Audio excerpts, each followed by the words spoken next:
ਖਾਮਦ ਫੌਤ ਹੋ ਗਿਆ ਹੈ। ਪਿਛਲੇ ਰੋਜ਼ਾਂ 'ਚ ਮੇਰਾ ਵੱਡਾ ਜਵਾਨ ਘਰ ਦਾ ਸਰਦਾਰ ਪੁੱਤਰ ਉਹ ਵੀ ਅੱਲਾ ਨੂੰ ਪਿਆਰਾ ਹੋ ਗਿਆ। ਮਿਹਰਬਾਨੀ ਅੱਲਾ ਤੈਨੂੰ ਹੋਰ ਦੇਵੇ। ਇਹ ਰਾਸ਼ਨ ਮੈਨੂੰ ਤੇਰੇ ਵੱਲੋਂ ਮਿਲਿਆ। मेरिया दो बच्चियां ने बच्चे एक दूजे ने जेड़े एक बेटा भी मर गया राशन मिले। अल्लाह ताला तने इसको दूना करे। चले मैं सुनैया है, मैं 8 साल तो अपने बेटे के घर रहनी है। मेरे सोहरे ने मेरे बच्चे देख के घरों कट दिता।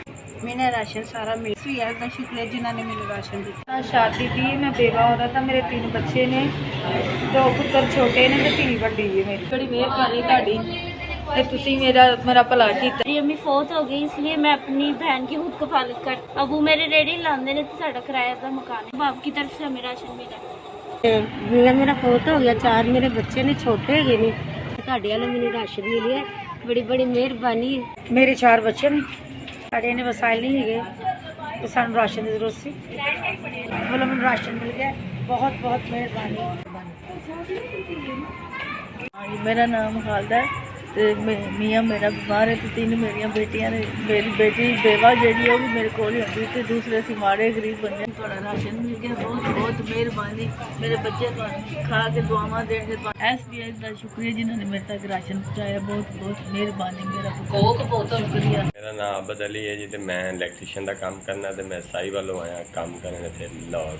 SBS का भी शुक्रिया जिन्हें साढ़े तक राशन पहुँचाया जी।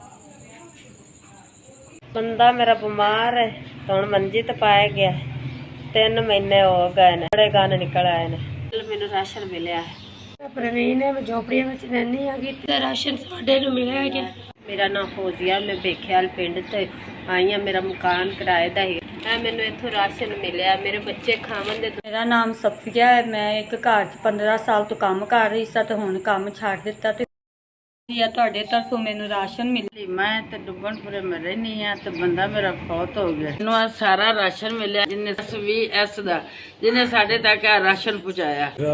एक लोडर है बहनों किराए पे मैं चलाता हूँ। SVS दुआएं हमारी आपके साथ।